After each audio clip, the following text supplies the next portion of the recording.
தற்போதைய அண்மை செய்தி. முதலமைச்சர் மு.க.ஸ்டாலினுடன் விசிக தலைவர் திருமாவளவன் இன்று சந்திக்க உள்ளதாக அண்மை செய்தியாக பார்த்துக் கொண்டிருக்கிறோம்.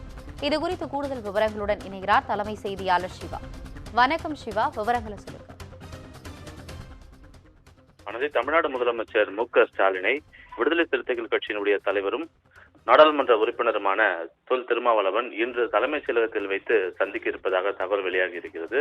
குறிப்பாக விடுதலை சிறுத்தைகள் கட்சியினுடைய துணை பொதுச் செயலராக இருக்கக்கூடிய ஆதவ் அர்ஜுன் திமுக அரசு தொடர்பாக தெரிவித்திருக்கக்கூடிய அந்த சர்ச்சை கருத்து என்பது தொடர்ந்து அரசியல் வட்டாரத்தில் ஒரு பேசுபொருளாகவே மாறியிருந்தது. குறிப்பாக மன்னர் ஆட்சியை ஒழிக்க வேண்டும், ஒருவர் பிறப்பால் முதலமைச்சர் ஆகக்கூடாது என்பன போன்ற பல்வேறு கருத்துக்களை அவர் தெரிவித்திருந்தார். அதற்கு துணை முதலமைச்சர் உதயநிதி ஸ்டாலின் கூட எதிர்வினை ஆற்றியிருக்கக்கூடிய நிலையில தொடர்ந்து திமுக மீதும் திமுக அரசு மீதும் பல்வேறு குற்றச்சாட்டுகளை வைத்து வரக்கூடிய விடுதலை சிறுத்தைகள் கட்சியினுடைய துணை பொதுச் செயலராக இருக்கக்கூடிய ஆதவ் அர்ஜுன் மீது எடுக்கப்பட்டிருக்கக்கூடிய நடவடிக்கைகள் அவரிடம் கேட்கப்பட்டிருக்கக்கூடிய விளக்கங்கள்.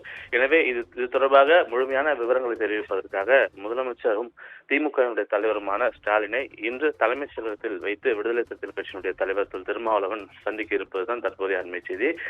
ஏற்கனவே திருமாவளவனை இது போன்ற பல்வேறு கருத்துக்களை தெரிவித்திருந்தார். கூட்டணியில் பங்கு இருப்பது போலவே ஆட்சி அதிகாரத்திலும் எங்களுக்கு பங்கு தேவை என்பது தொடர்பான பல்வேறு கருத்துக்களை திருமாவளவன் தெரிவிக்கும் போதே கூட்டணிகளிடையே விரிசல் ஏற்படுவதாக பல்வேறு அரசியல் கட்சிகள் தெரிவித்தன. எனவே இதற்கும் நேரடியாக முதலமைச்சர் தலைமைச் செயலகத்தில் சந்தித்து பல்வேறு விளக்கங்களை வழங்கியிருந்த திருமாவளவன் தற்போது ஆதவ் அர்ஜுன் தெரிவித்திருக்கக்கூடிய கருத்துக்கு விடுதலை சிறுத்தைகள் கட்சியினுடைய நிலைப்பாடு என்ன, அவர் மேல் எடுக்கப்பட்டிருக்கக்கூடிய நடவடிக்கைகள் என்ன என்பது தொடர்பான ஒரு முழுமையான விளக்கத்தை முதலமைச்சரிடம் திருமாவளவன் வழங்குவதற்காகவே இந்த சந்திப்பு ஏற்படுத்தப்பட்டிருப்பதாக தகவல் வெளியாகி இருக்கின்றன. ஆனந்தி,